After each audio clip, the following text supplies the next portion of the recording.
जाऊया या सगळ्या तायांसोबत त्यांच्या माहेरच्या आठवणींमध्ये.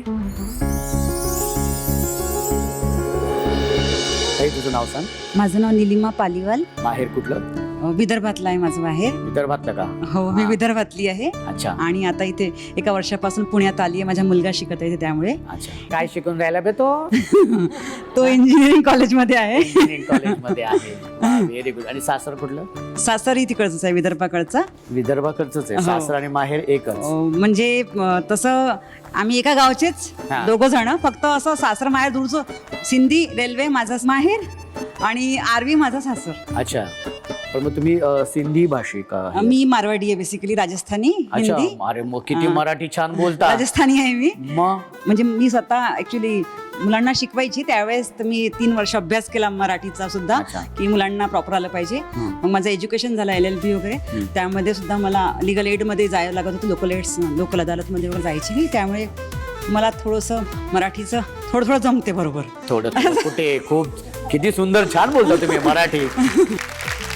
पहिल्यांदाच या कार्यक्रमात आली, जरा घाबरल्यासारखं होते बोलून. कशाला घाबरायचं? छान आपलं तुझ्या माहेरी आलेली आहेत की. हा, खरंच. त्याच्यामुळे अजिबात घाबरायचं नाही. मस्त आहे की अगदी खूप मनात छान. जे मनात आहे ते व्यक्त व्हायचं. बरं, भाऊजी काय करतात? साहेब माझ्यासोबतच आहेत. वर्ष झालं, पण मी माझ्या मुलासाठी आता स्ट्रॉंग होऊन राहणार आहे. आणि इथे सुद्धा इन्शुरन्समध्ये काम करते. आणि नाही छान, मला काहीच वाटत नाही. आणि मला कधीच वाटत नाही माझा त्या नाही आहेत, ते माझ्यासोबत आहेत. त्यामुळे मला इतक्या छान सख्या भेटल्या आणि तुम्ही भेटले आज. आणि हे सन TVने मला इथे बोलण्याचा संधी देता. हा. आणि ह्या मौक्यावर मी एक शब्द म्हणेल, माझ्या बावलीसाठी सुद्धा म्हणेल.